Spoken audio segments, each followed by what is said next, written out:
नमस्कार दोस्तों, बहुत बहुत स्वागत है आप सभी का हमारे YouTube चैनल में। दोस्तों 21 अप्रैल को नवमी तिथि है और नवमी तिथि जो होती है इसको राम नवमी के नाम से जाना जाता है। जी हाँ दोस्तों, क्योंकि राम नवमी पर भगवान राम के जन्म दिवस के रूप पर इस दिन को मनाया जाता है और कहते हैं कि रामचंद्र जी का जन्म चैत्र मास की शुक्ल पक्ष की नवमी तिथि पर हुआ था और ये अब 21 अप्रैल को है। तो इस दिन बहुत विशेष योग बन रहे हैं। जब रामचंद्र का जन्म हुआ था, भगवान श्री राम का जन्म हुआ था, तब कर्क लगन में हुआ था। इसके साथ ही उनके जन्म के समय जो नक्षत्र था वो पुनर्वसु नक्षत्र था और कर्क लगन का स्वामी चंद्रमा होता है। पुनर्वसु नक्षत्र के स्वामी देवगुरु बृहस्पति होते हैं, जिनके गिनती शुभ नक्षत्रों में की जाती है।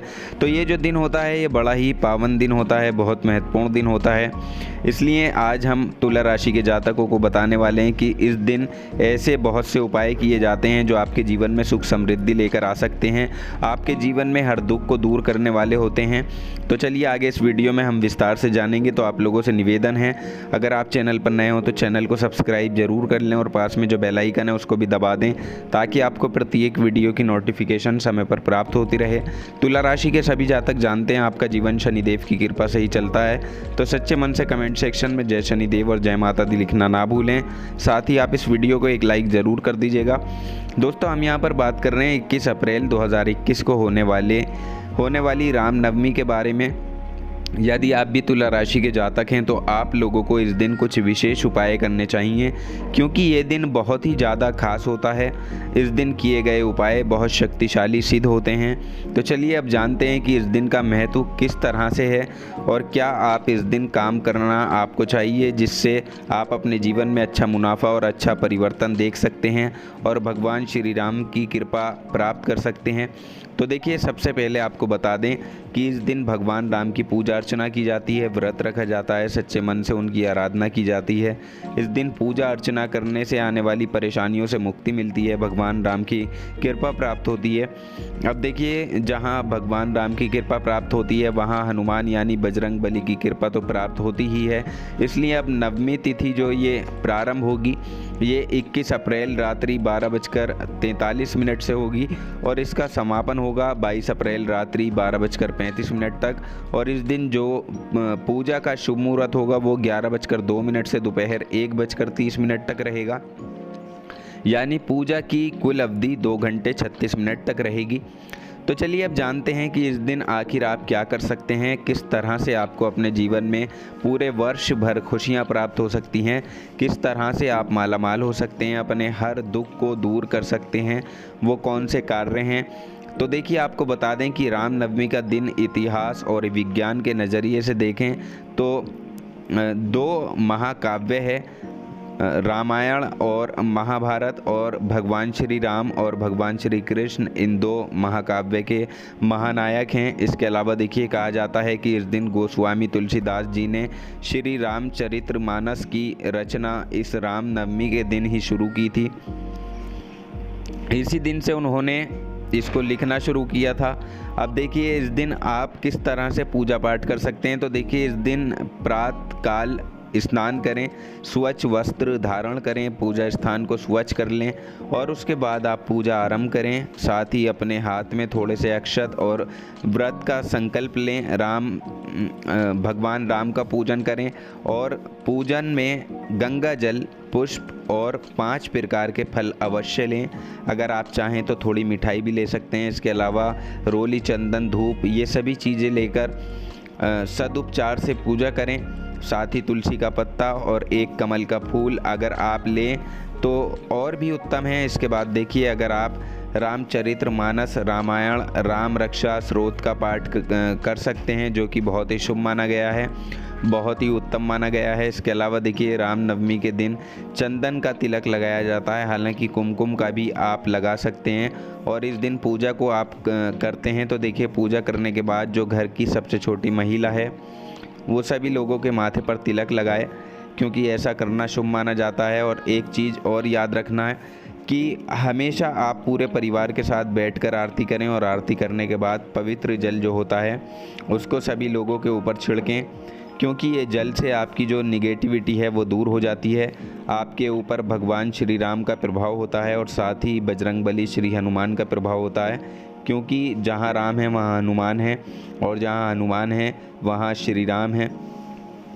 तो अब आप अपने आर्थिक क्षमता के अनुसार, श्रद्धा अनुसार दान पुण्य भी इस दिन अवश्य करें, क्योंकि इस दिन दान पुण्य करना बड़ा ही शुभ माना जाता है। और देखिए ये दिन किस तरह से और महत्वपूर्ण हो सकता है, आप क्या उपाय कर सकते हैं, क्योंकि रामनवमी का दिन एक ऐसा दिन है जिस दिन अगर आप उपाय करेंगे तो आपकी हर इच्छा पूरी हो सकती है।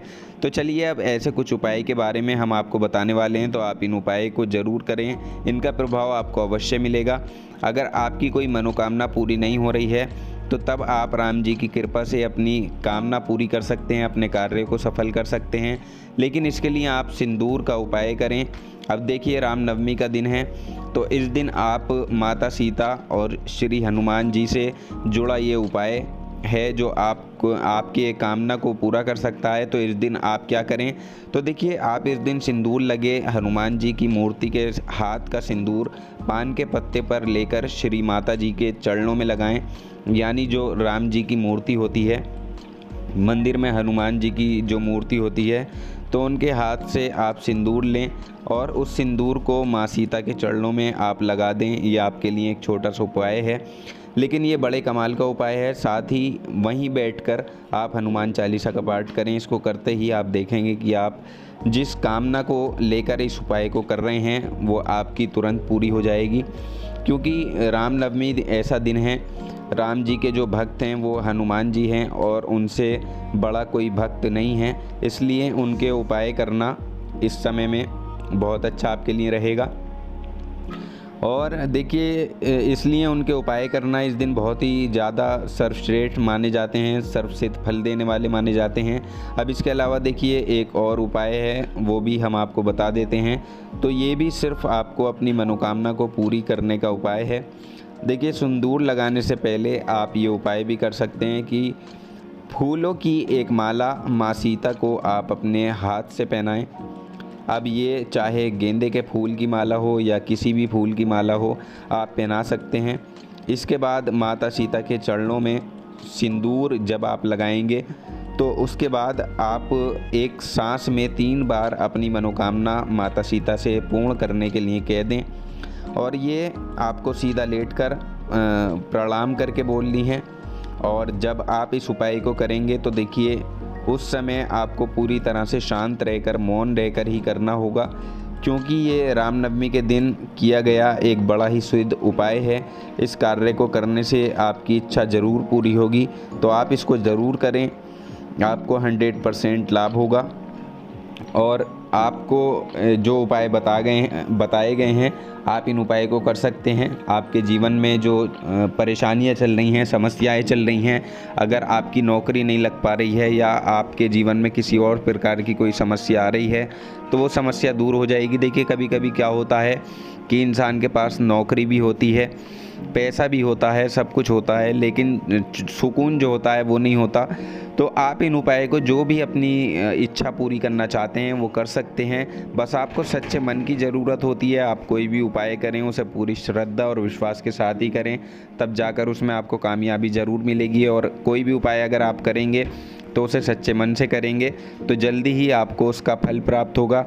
और ये जो उपाय आपको बताए गए हैं ये बहुत ज़्यादा चमत्कारी उपाय हैं। आप इन उपाय को करेंगे तो तुरंत ही आपको इनका फल देखने को मिलेगा, इनका फ़ायदा बहुत जल्दी आपको देखने को मिलेगा। दोस्तों देखिए अगर घर में कोई ऐसा है कि कोई बीमार है, जिसकी बीमारी से आप परेशान हैं और वो भी परेशान है और आप उसका उपचार भी करा रहे हैं, लेकिन बीमारी जो है वो जा नहीं रही है, तो उसके लिए आप अपने घर की छत पर पक्षियों के लिए अनाज और पानी का इंतज़ाम प्रतिदिन किया करें। वो जो बीमारी है वो भी दूर हो जाएगी। और अगर आपको किसी प्रकार की कोई आर्थिक समस्या आ रही है तो वो भी धीरे धीरे आपकी कम होती चली जाएगी। आप इसे आजमा सकते हैं, लेकिन आपको प्रतिदिन ये उपाय करना है। शाम के समय या सुबह के समय आपको अपने घर की छत पर जाकर पक्षियों के लिए अनाज और पानी का इंतज़ाम करना है और प्रतिदिन ऐसा करना है, लगातार ऐसा करना है। और देखिए जब आपके हालात सुधर जाएं और आपकी नौकरी लग जाए या आपकी आर्थिक स्थिति में सुधार हो जाए, और सेहत में सुधार हो जाए, तब भी आपको लगातार इस उपाय को करते रहना है। तो दोस्तों हम उम्मीद करते हैं आपको ये जानकारी पसंद आई होगी। जानकारी पसंद आई है तो वीडियो को लाइक और शेयर ज़रूर कर दें। चैनल को सब्सक्राइब करना ना भूलें। आपका समय शुभ हो।